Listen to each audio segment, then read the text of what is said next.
امروز 15 فوریه است و این هم برنامه اخباری آزادی. سلام و خوش آمدید بینندگان عزیز. نخست می‌بینیم که کدام موضوعها را همکاران ما به بررسی گرفتند. شماره قربانیان ترما در ولایت مختار کوهستان بدخشان زیاد می شود. جستجوی به نشان شده ها ادامه دارد.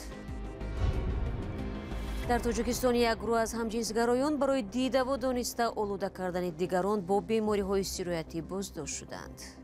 مسئله زیر نظارت تشکیلات بین‌المللی است. ما رد نسبت آنها گذراندن. و خبرنگاران سعودی از رهبر محلی خدمات مهاجرت خواهش کردند که به نشست‌های مطبوعاتی با آمادگی بیاید. نامش مهاجرت نه که وای ام کاربری و چیشه همش مقامات حفظ حقوق ایرا کاربری میکنه. طبق اطلاع رسمی تا شام 15 فوریه تعداد افرادی که در محله ناصر خسروی شهر خروغ زیر ترما جان باختند به 10 نفر رسیده است. بیم آن است که شماره قربانیان بیشتر از این باشد.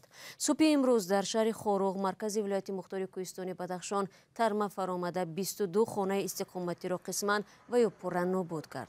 کمیته حالتهای فوق‌العاده تاجیکستان گفت که جسد یک پسر و دختر خردسال و 4 زن را از زیر ترما بیرون کردند. صبح 2 جسد دیگر را یافته بودند. به قول کمیته 9 نفر نجات یافتند. امیده یوسفی سخنگوی کمیته حالتهای فوق‌العاده بر رادیو آزادی گفت حال نجات بخشان در محل حادثه قرار دارند. در پی این آفت طبیعی امام علی رحمان پرزیدنت تاجیکستان با رئیس ولایت علیشیر میرزا نبات تلفنی صحبت کرده دستور داده است پیامد ترما به زودترین فرصت برطرف و به خانواده های آسیب دیده ها و قربانیان کمک مالی رسانیده شود. وزیر کارهای داخلی تاجیکستان میگوید درباره بازداشت عبدالله شمسیدین پسر شمسیدین سعیدوف یکی از فعالان مخالفین تاجیک خبر ندارد. عبدالله شمسیدین روز 18 ینور امسال از آلمان به تاجیکستان اخراج شد ولی به گفته نزدیکانش تا حال درباره مکانی بازداشت او اطلاعی نیست.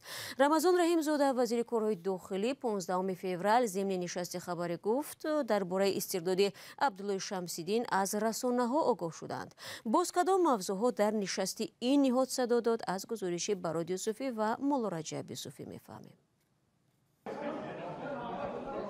مهلت ثبت نام سیمکارت‌ها با شناسنامه‌های نو برای 1 سال دیگر تمدید کرده شد. رمضان رحیم‌زاده وزیر کارهای داخلی تاجیکستان با اعلان این خبر گفت ثبت نام سیمکارت‌ها برای امنیت کشور خیلی مهم است. مهلت از طرف رهبر دولت دستگیری شد 1 سال دیگر مهلت لیکن مردم قطعی کار کردن مونده است که مسئله شناسنامه نو گرفتن و قید گرفتن سیم کارت ها یک ترتیب شود. این از لحاظ نه اینکه سیم کارت با ترتیب دارد از لحاظ امنیتی دولت است. مسئولین خدمات علاقه 30 ینور امسال گفتند بیش از 2 میلیون سیم کارت شرکت های موبیلی را صاحبانشان با شناسنامه های نو ثبت نکردند.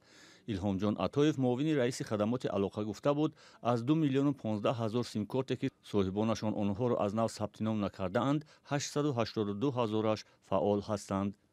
وزیر کارهای داخلی تاجیکستان در نشست خبری نهاد زیر رهبریش همچنین گفت در سال گذشته 10 نفر همجنسگرا را بازداشت کردند که در آلوده کردن 86 نفر به ویروس نارسای مسمومیت بدن متهم می‌شوند. نسبت همجنسگرایی که برای پنهان کردن کسل‌های سیرایتی اینا گناهکار میشن این را دستگیر کرده ایستادیم. البته این مسئله زیر نظارت تشکیلات بین‌المللی است. ما رد نسبت آنها گذراندن نه که هنگام صادر کردن جنایت‌ها اما وقت آنها زیر نظارت هستند. وزیر کارهای داخلی در رابطه با جنایت‌های افراط‌گرایانه گفت در سال گذشته 85 نفر جنایتکاری در جستجو قرار داشته در خارج کشور بازداشت و به تاجیکستان استرداد کرده شد. در دوام سال سپریگریده بسیار حالت مبلغ‌گذار جنایت‌های خصوصی تروریستی داشته به حساب گرفته شده. 31 عمل تروریستی پیشگیری کرده شد. همزمان 55 گروه متشکل جنایتی در هیئت 166 نفر برای صادر نمودن 136 جنایت آشکار کرده شده است. اینچنین 365 نفر از آن تشکیلات تروریستی اکستریمیستی دستگیر کرده شدند که آنها 81 نفرشان جوانان تشکیل می‌دهند. با اطلاع رسمی در سالهای 2013-2015 از تاجیکستان تقریباً 2000 نفر به سوریه و عراق رفته به صف گروه‌های تندرو و تروریستی به مثل داعش پیوستند. بخشی از آنها کشته و بینام و نشان و قسم دیگر دستگیر شدند. یک گروه خرد به تاجیکستان برگشته یا عفو گردیدند و یا زندانی شدند. برنامه را ادامه میدیم. سال گذشته گردش سودای خارجی در تاجیکستان به طور بی‌سابقه بالا رفته است. در این باره 14 فوریه زوقی زاده وزیر رشد اقتصاد و سودای تاجیکستان در نشست خبری بیان داشته است. اما طور معلوم می شود تا هنوز واردات مال نسبت به صادرات بیشتر بوده است. تفصیلات در گزارش علیشیر ظریفی و شهلای عبدالله. وزارت رشد اقتصاد و سودای تاجیکستان از افزایش رکوردی و بی‌سابقه گردش سودای خارجی کشور خبر داد. طبق اطلاع این نهاد در سال 2022 حجم گردش سودای خارجی به بیشتر از 7.5 میلیارد دلار رسیده است که نسبت به یک سال پیش 20.1% زیاد بوده است. ولی چیزی که بارها باعث نگرانی شده است این توازن منفی در گردش تجارت خارجی است. اصلا توازن منفی داشتن همون گردش سودای خارجی نه همیشه برای رشد اجتماعی اقتصادی منفی ارزیابی میگردد، چون که ما تحلیل کردیم 78% واردات مال و محصولات جمهوری تاجیکستان این برای با مقصدهای رشد، یعنی همچون اشیاء خام برای کارکرد محصولات صنعتی یا که تجهیزات تکنولوژی برای مدن استحصالات محصولات صنعتی و به همین مانند صرف می شود که خوب مثال جمهوری تاجیکستان یا اقتداری در شرایط حاضر استحصال کردن او تکنولوژی ندارد. با اطلاع وزارت رشد اقتصاد تاجیکستان در یک سال اخیر به خارج در حجم 2 میلیارد 330 میلیون دلار محصولات صادر کرده است، ولی در حجم بیشتر از 5 میلیارد دلار به کشور محصولات وارد شده است. تاجیکستان مال و محصولات گوناگون از قبیل نفتی و فارماسیوتی، واسطه‌های نقلیات و تجهیزات آن، چوب و تخته، نوری‌های مینرالی، لباس و پایافزال، گندم، روغن رستنی، شکر، میوه و سبزیجات، محصولات گوشتی و ماکارونی را از دیگر کشورها وارد می‌کند. برخی اقتصاددانها بر اینند که تا زمان توازن منفی در داد و گرفت مال ادامه می‌یابد، پایبندی کشور از بازار بیرونه باقی خواهد ماند و این به نرخ مال و محصولات و زندگی ساکنان بی تاثیر نمی‌ماند. تو به هم درجه است که وقتی که توازن این گونه اگر بشه، وقتی که اکسپورت ما تو به همین درجه اگر پس باشد، اگر پس احتمال پیدا می شود که سطح زندگی مردم هم کم کم با مشکلی دچار شود. یعنی که چقدر با واسطه اکسپورت، با واسطه صادرات تاجیکستان خود اسعار دولتی، اسعار ملی اش رو در سطح معین نگاه می‌دارد.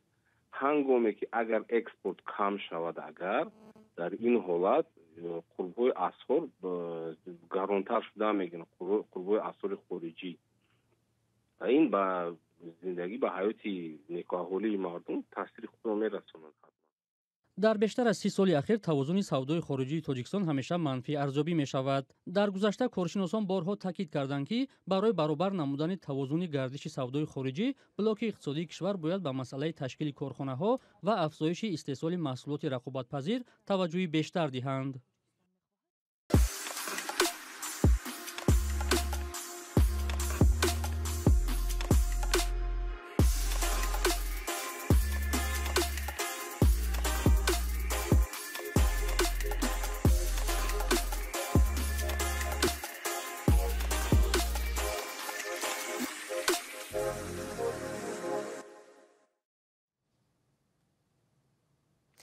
شما برنامه اخباری رادیو زودی رو تماشا دارید و اکنون میرویم به شمال تاجیکستان.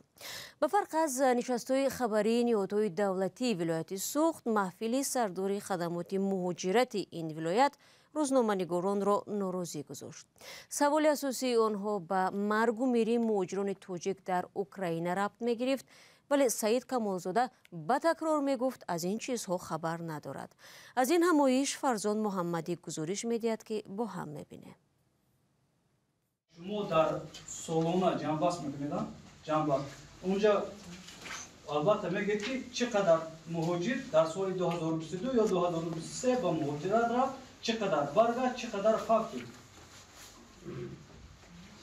همین اما خیلی شما رو فهمونم نامش مهاجرت های نه که وای اما کاربری و چیشه همشه مقامات حفظ حقوق ایرا کاربری میکنه، همه امو نقشه و چیزاش بگیم که چیزاش در دستی امو груз 200 вақте ки мияд мо дар дахл надорам мо ягон чиза наметонем ва я гирифта муайян карда. ҷавоби Саид Камолзода, сардори риёсати хадамоти муҳоҷирати суғ дар нишасти хабарӣ рӯзноманигоронро ором нагузошт.